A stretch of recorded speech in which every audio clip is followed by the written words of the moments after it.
Are there wives who are looking forward to returning to their husband's hometown, especially in cases where the mother-in-law and sister-in-law are extremely malicious like ours? And to make matters worse, my husband is on their side. I have no choice but to abandon all of these people. I am Olivia, a full-time homemaker about to turn 35. The most difficult moment I have ever experienced in my life is it's a return trip to the family home of my husband, Harry, who is 3 years older than me. The main reason why it was such a hard time is a difference in the taste of cooking. My parents are both from the East Coast, so my mother's cooking tends to be relatively salty. On the other hand, my husband was raised by parents who are from the West Coast and prefers light flavors. It has been 8 years since we got married, but even now he often says, "You know, your cooking tastes kinda cheap. The dishes that mom makes taste lighter, bringing out the natural flavors of the ingredients," and scolds me. It seems that he recently found a small restaurant that he likes and says, "The dishes prepared by the proprietress there are lightly flavored and elegant." As a result, he hasn't been having dinner at home that often. However, since I never know when he will go to that restaurant, I had to cook every night and that was also stressful. Recently, he was diagnosed with slightly high blood pressure during a health checkup. Upon hearing that, my mother-in-law said, "Because of you, Olivia, Harry developed high blood pressure. You're making my precious son sick." As a result, I was getting angry phone calls from her frequently. My blood pressure, despite eating the same food, is normal. I've heard that both you and your husband have high blood pressure, so it may run in your family? When I once said that, I was fiercely scolded, and after that, I started making side dishes separately, even if it was troublesome, with stronger flavors for me and lighter flavors for Harry. I started preparing with 2 different flavors. However, even now, my in-laws still think that the cause of his bad condition is my cooking, which is why I always felt gloomy about visiting my in-laws' home. My mother-in-law prepares the food, and while Harry enjoys it and praises it as delicious, she said, "Olivia's cooking is not tasty, right? Eat a lot at our home and regain your health." Even Harry chimes in, saying, "Yeah, it's really tough to eat Olivia's food. I dread coming home every night." I felt like yelling at him, "Then don't eat any of it." However, I reluctantly kept cooking because I knew my mother-in-law would definitely complain if I didn't. Every year for the New Year's family gathering, my mother-in-law cooks a feast with confidence. Yet this year, for some reason, she asked me to cook New Year's stew. What's worse, she asked me to do it around 11 p.m. on December 31st, shortly after we arrived, having spent nearly 10 hours crammed in Harry's car, although the journey typically takes less than 5 hours, leaving us exhausted. What? Right now? Of course! At our home, we eat New Year's stew in the morning of January 1st. Making it tomorrow morning would be too late. Huh? But until last year, we ate it for lunch on New Year's Day, didn't we? I don't remember. Anyway, this time it's 8 a.m. on New Year's Day. With those words, my mother-in-law went to bed and Harry retreated to his room. I was at a loss about what to do, but then I realized that she hadn't even prepared a place to sleep or a blanket for me. To my mother-in-law, I am nothing more than a 24/7 on-call housekeeper, and I felt frustrated, but there was nothing I could do. I went into the kitchen, rummaged through the fridge and seasoning, and managed to make the broth for the stew. I took a nap in the car which Harry had driven. What is this? I told you to make the broth for the stew! I was awakened by my mother-in-law's scream in the morning. I quickly got out of the car and went to the kitchen, where my mother-in-law and sister-in-law were standing in a menacing pose in front of the pot with the broth I had made. Harry's older sister, who is 3 years older and a single mother, usually lives with her child. However, she had returned to her parents' house for the New Year holidays. Is there something? I timidly showed my face in front of the 2 of them. You call this broth? It's just a simple clear soup made with salt and pepper with a little bit of mushrooms and chicken. How miserable! In our home, we've always used cream as a base and add plenty of vegetables. The one you made is not suitable for New Year's. Oh no, I was exhausted last night and half asleep, so I unintentionally made the broth that I always had at my parents' house. In my family, we make stew with minimal ingredients and simple flavors while making the other dishes more extravagant. However, at my husband's family home, they put a lot of ingredients directly into the stew, making it the main meal. I'm sorry. I can fix it by mixing in cream and add some vegetables. As soon as I said that, both of them looked even more furious. You're treating our family's taste so lightly. Besides, I bet you used instant broth powder, didn't you? She shouted and then dramatically poured the broth I made down the sink. Furthermore, Harry and his father, who had been woken up by the commotion, joined in, and my mother-in-law declared, There will be no stew this year, all because of this foolish daughter-in-law. So I became the complete villain in this situation. It's going too far to throw it away like that. I couldn't help but yell. You say that using instant broth powder is bad, but I found several packs stocked in your kitchen, I retorted. Then my mother-in-law turned red and said, My goodness, how scary! Is this wife a thief snooping around people's houses without permission? Not only is she a bad cook, but she also has bad habits. I wanted to respond, but Harry and his father, who had been listening to the clash between my mother-in-law and me, were completely on her side. She still hasn't learned the taste of our family. What an unbearable daughter-in-law. Yeah, not being able to eat stew on New Year's Day is such bad luck. Thanks a lot, Olivia. Being surrounded by the four of them, I couldn't stop the anger from boiling up inside me. Then my mother-in-law asked me to prepare for the next day. Since relatives from my husband's side are coming after New Year's Day, she told me to clean the rooms and do the shopping.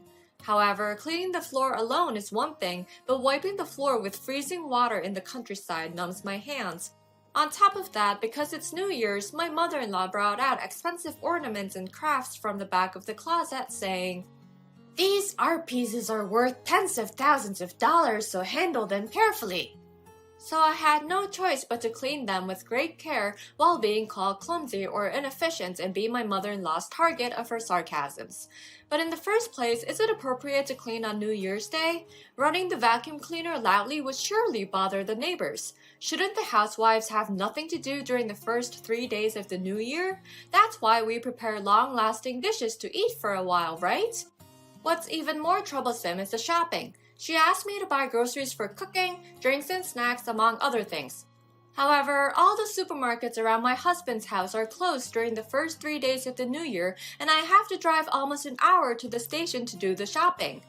Moreover, she says, You are the wife of the eldest son, so you should pay for it yourself. What? You said it's for about 10 people, right? It could cost hundreds of dollars. So what? It's not like you're paying for it, right? It's coming from Harry's salary. He got his bonus too, didn't he? No. Harry's meager bonus was already gone to repay loans before we came to his parents' house. The gasoline expenses and souvenirs during the visit were all covered by my savings from when I was single. But even after explaining this, my mother-in-law wouldn't listen. She believes there's no way her beloved son would have a low salary.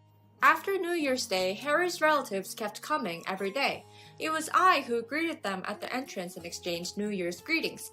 I served the food, poured drinks, and cleaned up the plates, all by myself. My mother-in-law, sister-in-law, and Harry were just having a great time with the relatives. When I served the food, my mother-in-law would add, This was made by the incompetent daughter-in-law, so the taste is just as incompetent. I'm sorry it's not delicious. And when I poured the drinks, my sister-in-law's voice would chime in, She's so used to this. Maybe she used to work in a nightclub when she was single. And when she had some drinks, my sister-in-law said in front of everyone, This person, she's really no good. She doesn't even realize she's the wife of the eldest son and has no children. As a result, all the relatives started saying things like, She's a flawed wife for not being able to have children, or she must have partied too much before she got married. I wanted Harry to stand up for me, but he just looked away as if it had nothing to do with him.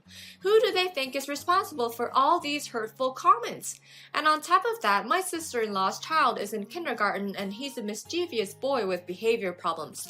He easily gets sulky, talks back with an attitude twice as bad, and ends up throwing tantrums and crying. I try to handle this calmly, understanding that it's just a phase he's going through, but for some reason he's been influenced by someone saying things like, Childish hag, or a failure if you can't have a child within 3 years of marriage. My sister-in-law watching this behavior just adds fuel to the fire.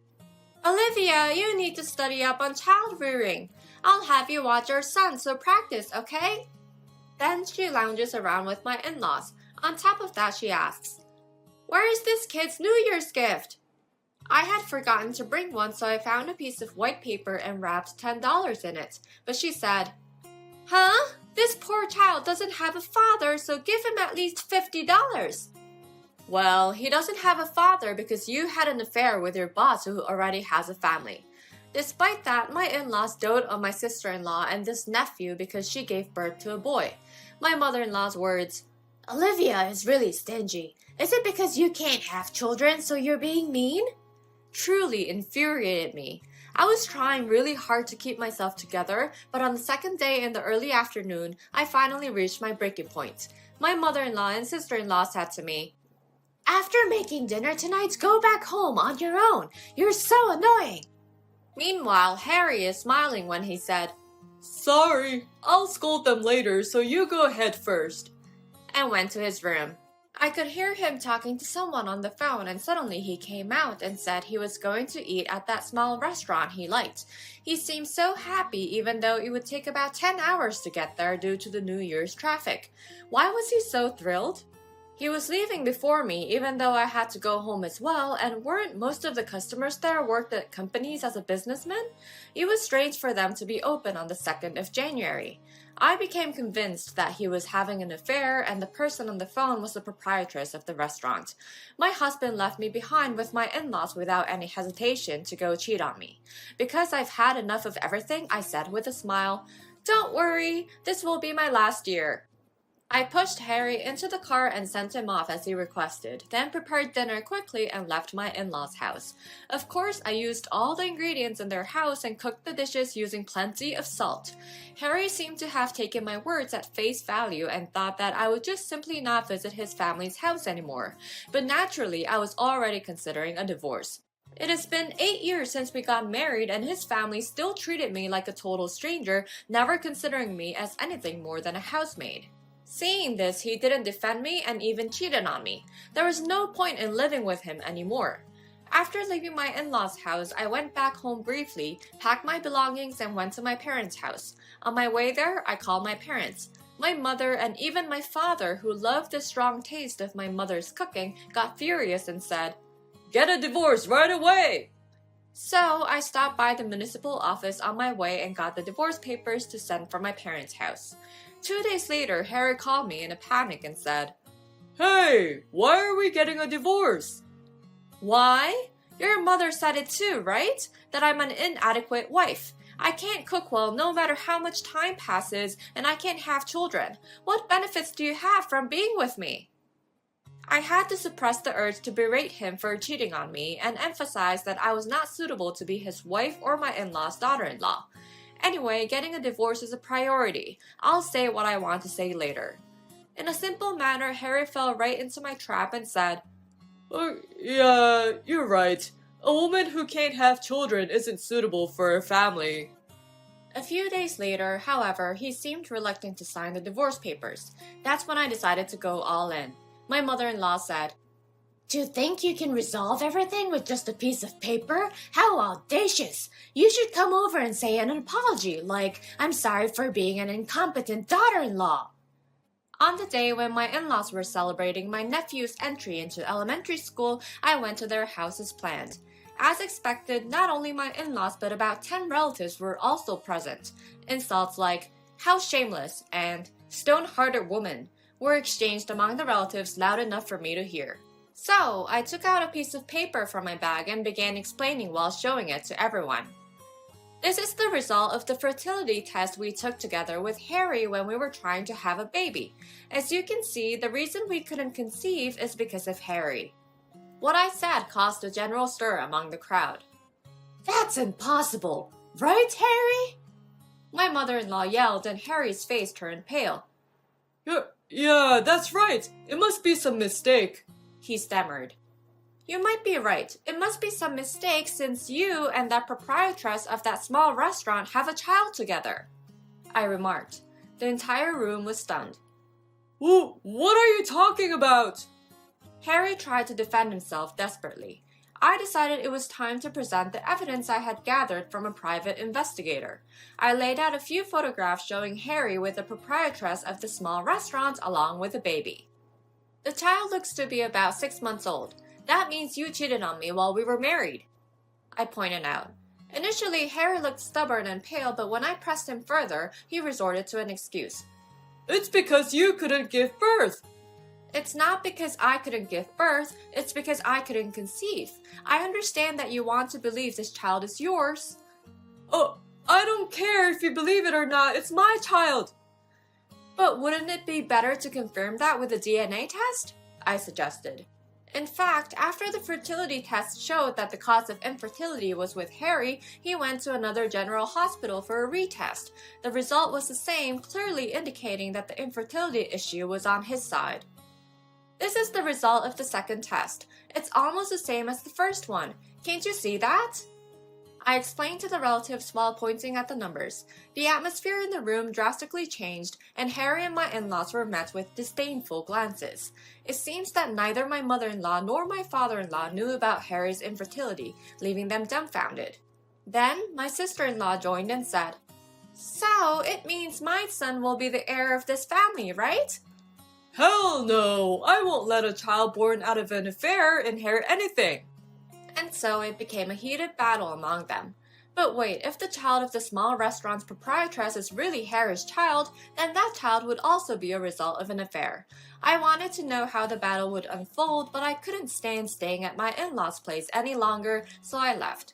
Later, I heard that the story spread throughout the neighborhood, involving not only the small restaurant's proprietress and her husband, but also my sister-in-law's lover and his wife.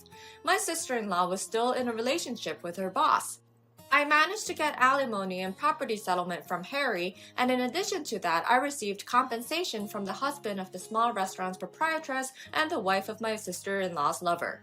Furthermore, the proprietress demanded consolation money and child support from Harry, claiming that she was fooled by Harry that he was going to divorce me when he impregnated her. Harry and my sister-in-law ended up drowning in debt. I heard that they still have a lot more to pay even after selling their family's traditional crafts that have been passed down for generations. For a while, I stayed at my parents' house and now I have my own apartment and a job. Recently, a male co-worker who stole a taste of my homemade lunch asked me out, saying, "You're really good at cooking and it's delicious." It seems that the saying, when trying to win a man's heart, start with his stomach, is true. I have a feeling that I could be happy with this man who appreciates my cooking.